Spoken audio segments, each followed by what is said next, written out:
every voice and sing till earth and heaven ring,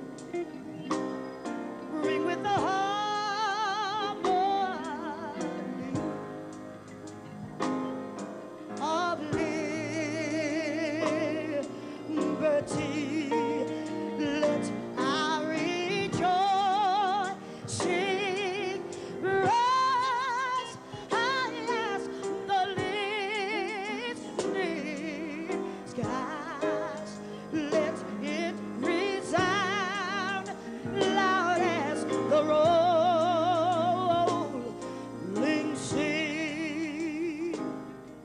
It was the end of a week of politicking and partying. More than 6,000 blacks from all over the country, the famous and the not so famous, wall to wall jamming 2 Washington ballrooms for the social and political event of the year, at least as far as blacks are concerned. They came to see and be seen, to talk and be talked at, and to pay tribute to the group that put it all together, the Congressional Black Caucus. As rose us facing the rising sun of a new day begun. Let us march on till victory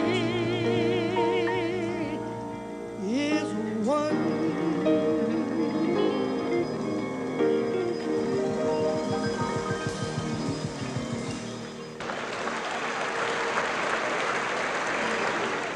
Good evening, I'm Tony Batten. Shirley Caesar singing the Black National Anthem was only one of the highlights of the 8th Annual Black Caucus dinner held recently in Washington, D.C. The program also included Stevie Wonder, Natalie Cole, film stars Brock Peters and Cicely Tyson, Senator Edward Kennedy, and the President of the United States. And there were scores of celebrities in the audience as well. The event was sponsored by the 16 members of the House of Representatives who belong to the Congressional Black Caucus. The caucus will use the proceeds from this dinner to finance activities for the coming year. This year, the price of admission was $125, a bargain by Washington fundraising dinner standards. Still, many guests thought the price was too steep, although that didn't seem to affect their opinion of the caucus or of the dinner. Yes, it is. It's important because it gives black people an opportunity to communicate common concerns and to share ideas from different regions of the country. And I think anytime we have communication, that's important. What about this $125 a plate dinner? Is that kind of a fair and important one? Should the black community, should the Black Caucus hold that? Well, I think it's important, but if you ask the question, should the black community participate in that, I think the fee of $125 is too much because it eliminates the masses of black people. It certainly is worth it, especially for the people that do have the $125 a plate. I think it's an extremely important event that gives the black community an opportunity to really relate on a one-on-one basis with members of the Black Caucus. Yes, I do. They're charging $125 a plate for the dinner that's about to begin. Do you think that that's a fair price? Is it relevant to ask that question even? No, I think it's an elitist thing, and I think that it excludes so many people that need to be here. I think that there's many people that have come on their own, and that this does exclude those people that have many leadership potentials and that should be in something like this. It is a very important weekend, and the black community should love it because it's good for them. They're charging $125 a plate for the dinner that's about to take place in a little while. What do you think about that cost? Does it exclude people? Is it fair? It does exclude people because the majority of black people or the poorer class of people do not have that money because they are living on fixed income, the poor black people. The poor may not have made it to the dinner, but their plight was the focal point of every speech. In his keynote address, Caucus Chairman Parren Mitchell urged the crowd to remain committed to the struggle and not to wait for some charismatic leader to help. The national black leaders of organizations are not heroes and heroines. We in the caucus are not heroes and heroines. We are simply men and women dedicated to the proposition that we are no better off than the least of those, our brethren, and until their status reaches ours, we can't renege on a commitment.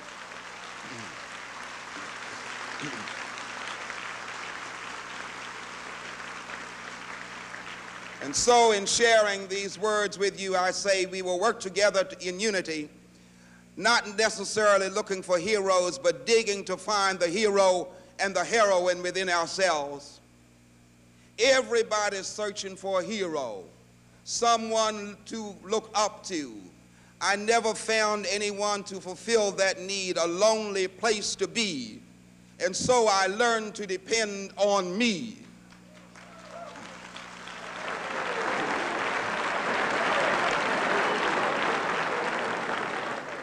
I decided long time ago never to walk in any man's shadow. If I fail, if I succeed, at least I've lived as I believe no matter what they take from me, they can't take away my dignity.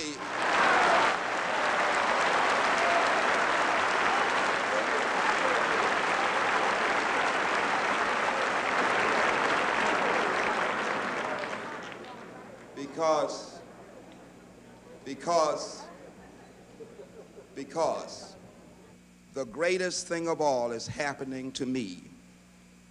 Learning to love oneself is the greatest thing of all, and that's my message to you, Black Americans. Learning to love ourselves is the greatest thing of all. Thank you very much. Nice bill. It's easy to understand why Mitchell was down on heroes that night. Less than a week before the dinner, caucus members had gone to the White House to meet with President Carter, the man who won about 90% of the black vote in the last election. They wanted him to prod the Senate into passing the so-called Humphrey-Hawkins full employment bill, and fast. The caucus has made Humphrey-Hawkins its #1 legislative priority and wants it passed before Proposition 13 fever catches up with it. The bill aims to reduce the nation's overall unemployment rate to 4% by 1983. President Carter had already announced his support for the watered-down version that passed the House of Representatives, but the caucus thought the time had come for him to do more than just talk about supporting it. Behind closed doors, an argument erupted over strategy and the implications of presidential inaction. Congressman John Conyers left in a foul mood. He had been angered by the president's reaction to caucus suggestions, especially his own. The Humphrey-Hawkins bill is not just a jobs bill for the black unemployed. It's an economic policy and planning framework for the healthy growth of the American economy, including inflation reduction and control. The bill is a year late, and if it were not, we might be able to avoid the predicted recession for 1979 and 80 that has been forecast by even the president's own economists. The Senate bill now awaiting action is the 4th revision in 3 years.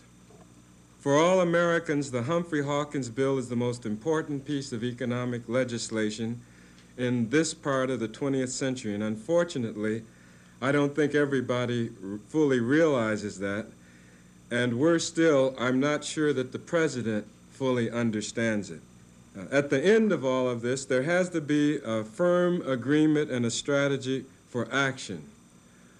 My strategy is to call a Human Needs Summit by the President of the United States at Camp David with the major senatorial figures and some Republicans, the leaders of the 2 bills, Coretta Scott King, the key caucus, Black Caucus members, and that we firmly put together the strategy by which in the next 17 days before the close of this Congress, we get through these 2 critical measures. It's a common sense tactic.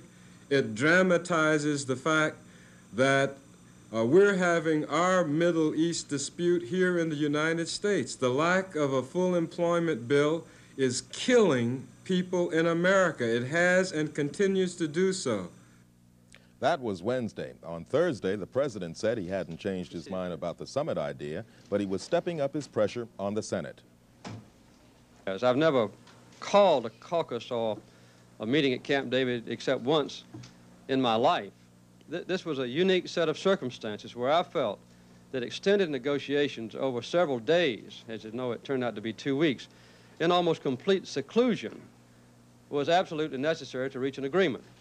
I would guess that this might never again occur. It may on very rare occasions, but I don't ever intend to use a Camp David meeting to settle matters that ought best to be resolved within the Congress where they can best handle them. I will use my utmost influence to determine the outcome of those deliberations in the Congress.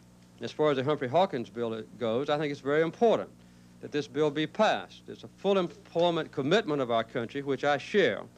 We have helped to get the bill passed through the House. It is now on the Senate calendar. I talked to Majority Leader Byrd since lunch about this. He's proceeding as rapidly as he can. He's trying to get a time certain, an agreement by some Republican members of the Senate to vote on the Humphrey Hawkins bill. But it's just not appropriate, and I think it would be ill-advised for me to take a group of senators or congressmen in the last 2 weeks of the session up to Camp David to spend a week or two in seclusion. It's just impractical. The next day, caucus members exhorted the hundreds of blacks arriving for the weekend to help them put more pressure on the president and the Senate for ideological reasons. The civil rights movement did not require that black America evolve an ideological political perspective, because in many ways the civil rights movement was based upon the assumption that the American system worked. There were barriers to other people, black, other third world people's ability to become involved in that system. Therefore, if we directed a movement against those barriers that precluded our ability to get in the system, we would remove those barriers. Suddenly, millions of people would move into the system. Well, in 1978, one must ask a series of questions. Who are the enemies of unemployed black people? Are they unemployed whites? Or is it a system that perpetuates unemployment? Is the enemy of poor black people poor white people, or a system that perpetuates poverty? Is Alan Bakke the enemy of black people, or a system that will not guarantee education for all of its people? If you agree with me that the enemy in 1978 is the system, you now must develop an ideological perspective, a set of politics calculated to change that system, to eradicate the human misery in this country. I, for one, am tired of serving in the Congress of the United States, which consistently and deliberately displays a contemptuous attitude toward the poor and the black in America. We are a small band of legislators, and we serve with your strength, but something else is needed right now because we have come to a crisis. The crisis is, can this Congress, this 95th Congress, give hope to a group of people who are unemployed in this country? That's the crisis. Can we somehow or another make a Congress move so that no man is robbed of his manhood or his personhood or his fatherhood because he's unemployed? Can we, as a people, make a Congress move to pass a full employment bill so that we don't have a situation of black families eroding because we're looking out for black youth unemployment and leaving the father out of work? Can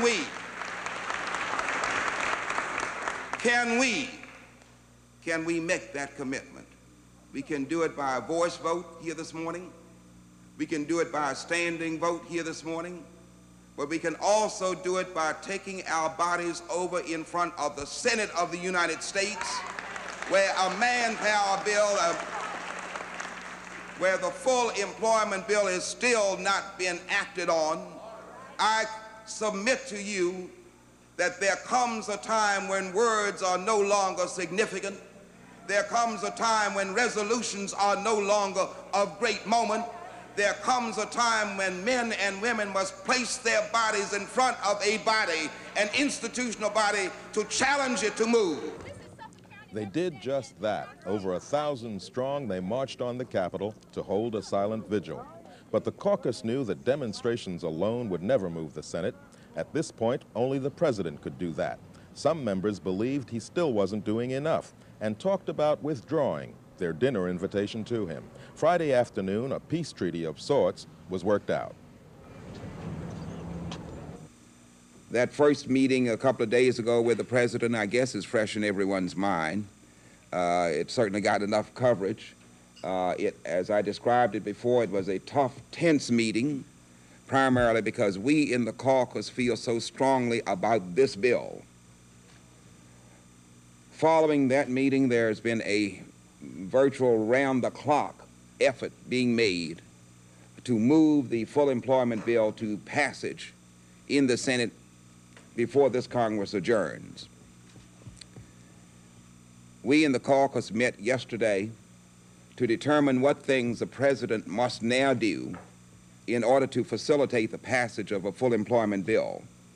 We did determine what those things were, and then we called for an emergency meeting with the president, which took place at 1:30 today in the White House. Here were the key things that we were pushing for. For the president, first of all, to declare this a must piece of legislation. That is legislation that must be passed, that's given the same priority as his tax bill, his energy bill, the other must pieces of legislation. The president has agreed to do this. A second thing that we asked the president to do was to attempt to dispel the notion that this is a bill which would benefit just black people, and therefore it should be given short shrift in the Senate of the United States.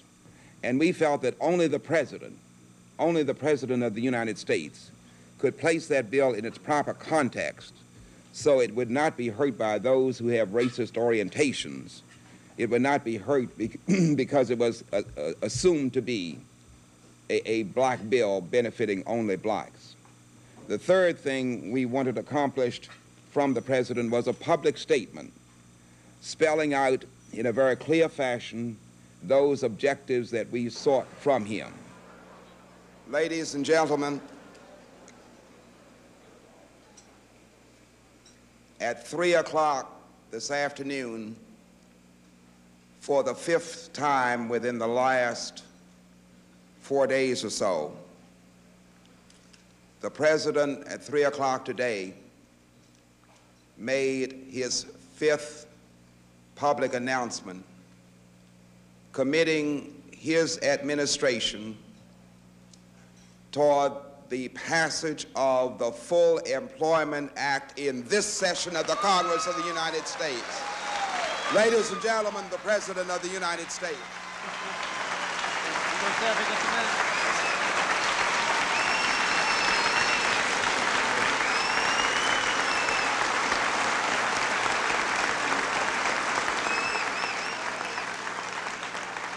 Thank you very much.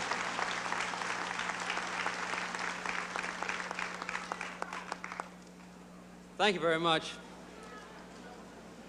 Chairman Perrin Mitchell,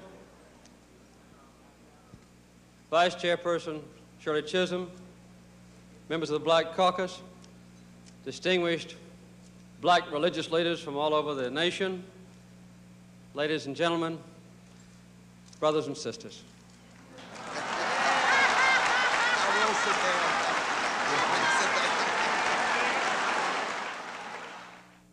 I've been in office 20 months, in the highest elected office perhaps in the whole world.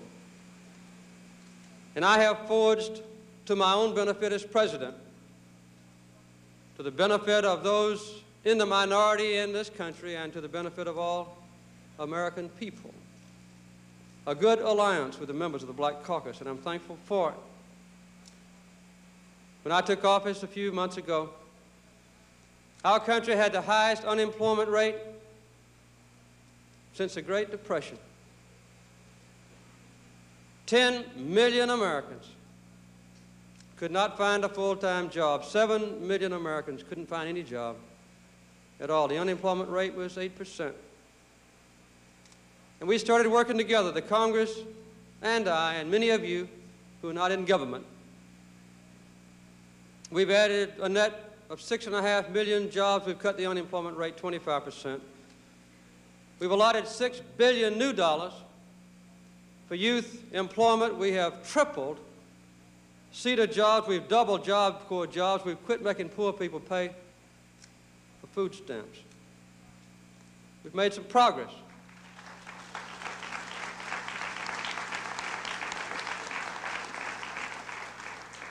We've made some progress, but we can't afford to rest on our laurels because Gus Hawkins, Hubert Humphrey, the members of the Black Caucus knew and still know that we can never stop moving toward full employment until every man and every woman in the United States who's able and willing to have a job has a job. And I'm determined to see this bill passed this year. So the caucus got something it wanted, a strong statement of presidential support for Humphrey Hawkins. But that wasn't good enough for one member of the group. I have been asked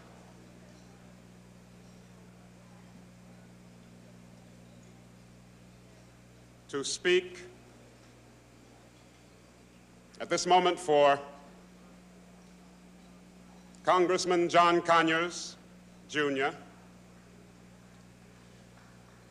who is in town in Washington, but does not plan to attend any ceremonies, any further ceremonies, until full employment, the full employment Humphrey Hawkins bill is passed. Representative, Congressman John Conyers, Jr. of Michigan, the 1st District.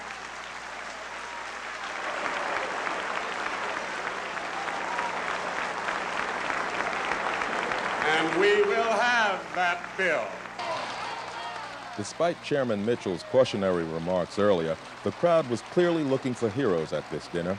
John Conyers had just become one, and when Senator Kennedy showed up at the Shoreham Hotel, he brought the house down. Thank you very much, Bill Clay, Karen Mitchell.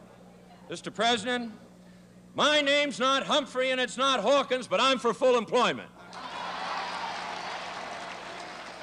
And I want to tell you I've been doing my part. Last month, the Senate of the United States passed a bill sponsored in the House of Representatives by Walt Fauntleroy and sponsored in the Senate of the United States by myself that's going to add 2 more jobs for district voters when they put 2 members in the United States Senate.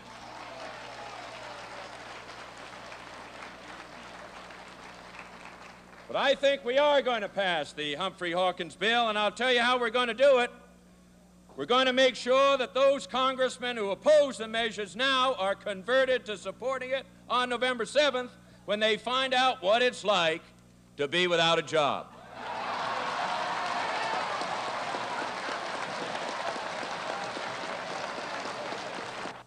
We shall not forget the millions of unemployed young men and women in our cities who would gladly trade their places in the welfare line for a job on the assembly line. We shall not forget the millions of Americans with no health insurance or the millions of others whose only doctor is the waiting line in the emergency room at the local hospital. And we shall not forget the millions who fear for their lives because of urban crime and the senseless spread of handguns in a negligent society. We shall not forget the millions waiting outside the boardrooms and executive suites of the nation's private sector. Black America deserves more than the public sector jobs. You deserve your share of private economic power, and you deserve a fairer opportunity to obtain it. Well, that's pretty much how the political portion of the annual Black Caucus Dinner 1978 came to an end. But for those who needed still more, there were discussions and parties that continued into Sunday morning's early hours. There was talk, and lots of it, about Ted Kennedy and how his speech became a rallying cry and a kind of liberal call to arms. There was also talk about the clear capitulation by the administration to the Black Caucus's tough demands. Capitulation, said some, mere political fence mending, said others. But out of it all, there seemed to be a message. And that was, the potential to wield viable political power is great within the black community, but so far that power remains mostly unrealized. That community's understanding and support of legislation like the Humphrey Hawkins full employment bill could be one element that helps to turn the tide. And asking folks who knew about the bill what they thought about it raised at least one other important question. Not whether Humphrey Hawkins, but when. I'm Tony Batten. Unemployment is one of our major problems in the country, and particularly unemployment among blacks and other minorities. And whatever we can do to alleviate the situation is certainly something that we must press for.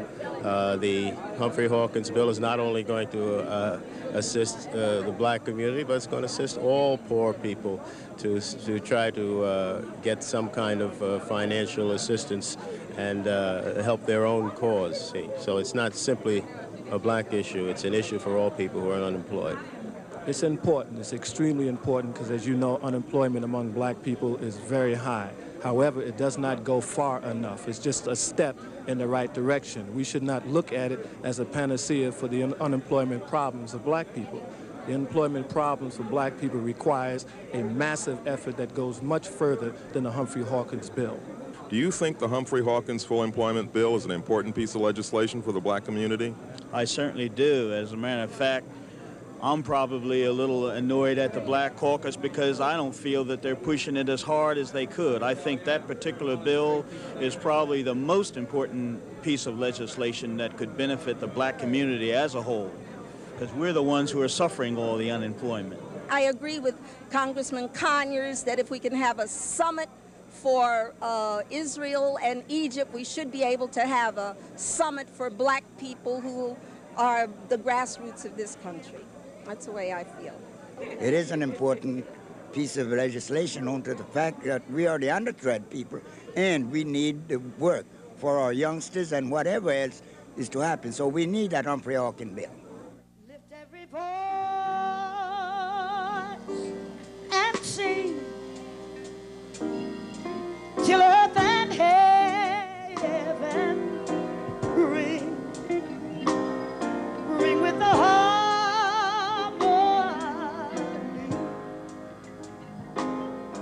of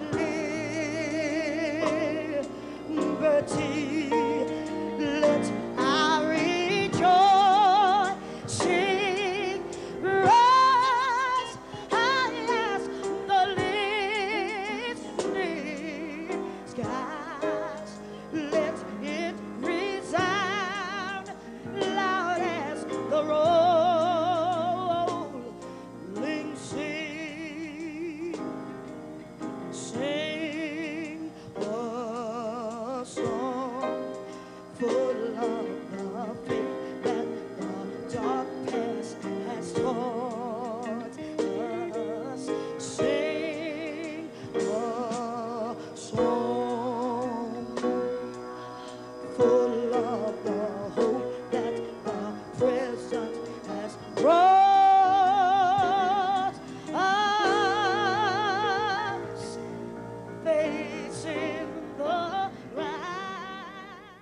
This program was produced by WETA, which is solely responsible for its content. Funding for this program was provided by this station and other public television stations. Additional funding was provided by grants from the Corporation for Public Broadcasting and the Ford Foundation.